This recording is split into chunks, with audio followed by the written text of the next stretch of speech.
Okay, so today we're going to take a look at Alexander the Great. This is just going to be a brief look together because then you folks are going to be examining some other sources and really considering the question of whether he was great or not.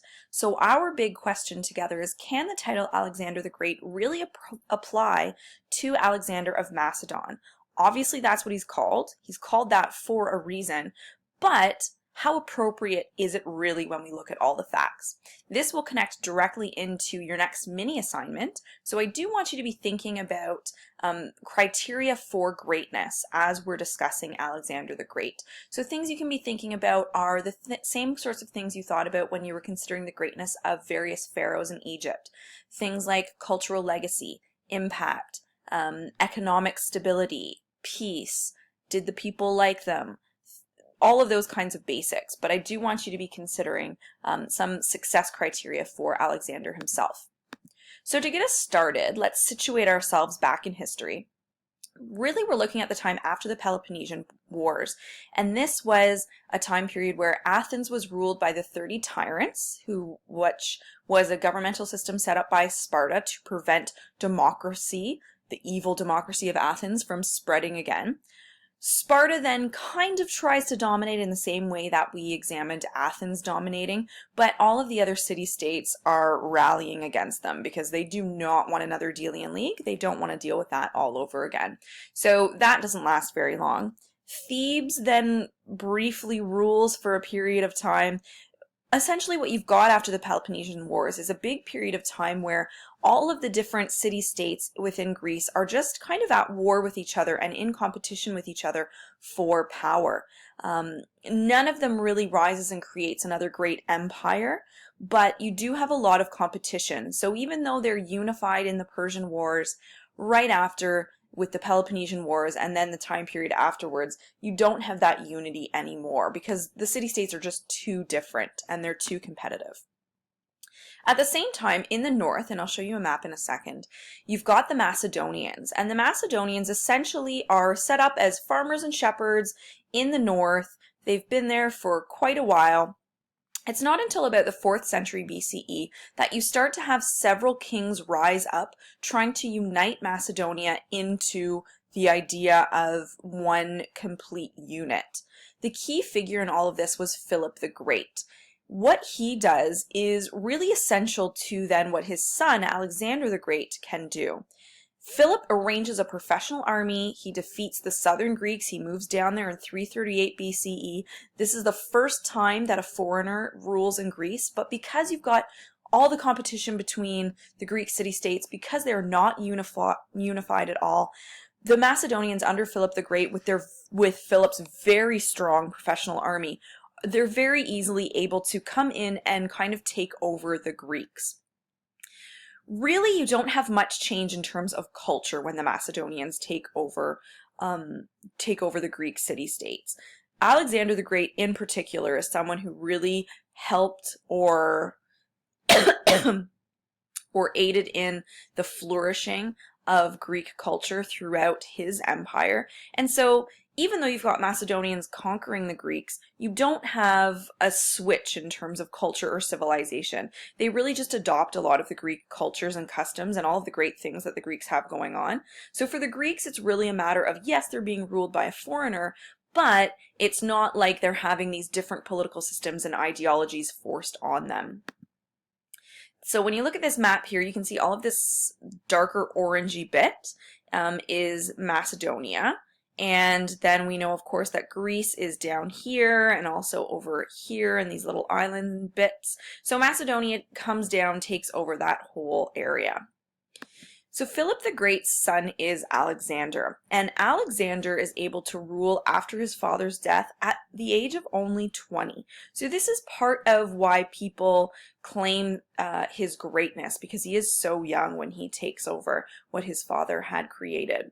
In 334 BCE, so only a few years after they take over the Greek Peloponnese, Alexander sets out against the Persians. So the Persians are still on that eastern side of Greece, and essentially Alexander takes over the entire empire and the entire Near East. He moves it in as far as India, and you folks will be taking a look a little bit at what the military does. But he moves as far as India, so he creates a really vast empire. He's got an army of about 35,000 foot soldiers that defeat the Persian Empire. Again, you're looking at a time 334 BCE where the Persian Empire is no more at its height. It was at its height just before the Persian Wars, around 500 BCE. But yes, they were weakened by the Persian Wars with the Greeks. And then after that, they just, leadership wasn't as great or as grand. And certainly the Persian Empire was still big and strong, but it wasn't quite as great as it once was. So they are a huge empire, but they are fairly easy to conquer in terms of what's going on there with history and culture and all of those kinds of things. The army that takes over the Persian Empire is led by, obviously, Alexander, and people were very devoted to Alexander right up until the end when they kind of are not. But they are very devoted to him. He is seen as a very charismatic individual. He is very involved, and they really like that. 331 BCE, that's where you have that final battle, and essentially Alexander is able to take all of the Persian wealth and transfer it to Alexander and the Greeks. Because now, again, even though Alexander's Macedonian, he considers himself a Greek, and he is spreading the Greek culture because he recognizes when he comes down from Macedonia how strong that Greek culture is, how influential they are, how progressive they are, how advanced in terms of thinking and technologies. So that really is what they are pushing throughout the empire. This is the empire that Alexander creates, the hugest empire of the time. And you can see it really is very large. It encompasses all of the areas we've already discussed, obviously Greece within here, but also Mesopotamia, Egypt, and then, as I said, all the way over to India. So it is a huge, huge empire. It's not a very long-lasting empire, and again, we'll come back to that in terms of that idea of greatness, but it is a very huge empire. One of the things I want you to be thinking about as you're looking at the sources on Alexander is the fact that he creates a huge empire all that needs to be in place for him to be considered great? Or does the empire need to have certain administrative structures in place? Does the empire need to have a certain economic stability? Should the empire last a certain amount of time before breaking up? Essentially, after Alexander's death, the empire falls apart. So does that mean just that he was so great that no one could follow in his footsteps and hold on to his empire? Or does it mean something else about his ambitions and his true greatness? So that's something I want you to be considering. He wanted to conquer as far as the Indian Ocean. He had very high hopes, very high dreams. He was very ambitious, very confident, some might say a little egocentric. He also tried to unite his empire with the Greek language and culture, as I've been saying, so he spreads that throughout the East. Obviously, some people are not as happy about this as other people. Certainly, the Greek culture is a great one in our eyes, but that's not necessarily in line with all of the cultures of the people who had been part of the Persian Empire, or certainly the peoples over once he gets towards India, in that near and Middle Eastern area. So whether or not his greatness, again, is talked about in terms of, yes, he was able to allow the Greek civilization to flourish. Is that really great for everyone, or is that just great for the Greeks? He did tend to respect the laws and customs of the people that he conquered, which was good. But again, in terms of the empire collapsing after his death, does that really showcase something about his true greatness?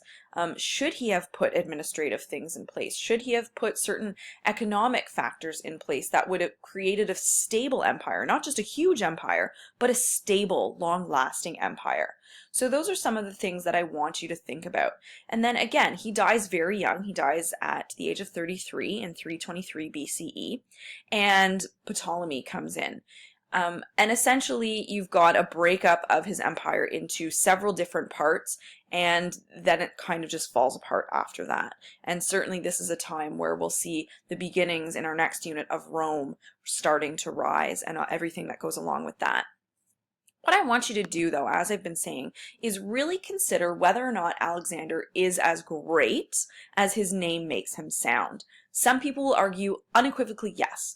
Some people for sure can argue no. He did good things, he created a huge empire. Yes, that is true. But in terms of true greatness, did he fall short in some areas? So I've posted a few different sources for you to look at. As I said, I want you to create some success criteria first for how you're going to judge Alexander. And then look through the sources and just find some highlights and key details about things that make him great or not so great. There's one video to watch and then a few different online sources. I want you to think about what your ultimate ruling is. What you're going to be doing after examining Alexander is considering who the greatest Greek might be. So I do want you to be thinking forward a little bit in terms of if Alexander's not the greatest Greek, who else might be? Someone like Plato, Aristotle, Archimedes, Aristophanes. So you will have a choice of several different Greeks that you can look at, but that is part of your next kind of mini assignment. So you can open up that doc and find the instructions for that there. First, I'd like you to take a look, as I said, at Alexander and consider his true greatness. What do you think? What is your ultimate ruling? Alexander, great or not so great?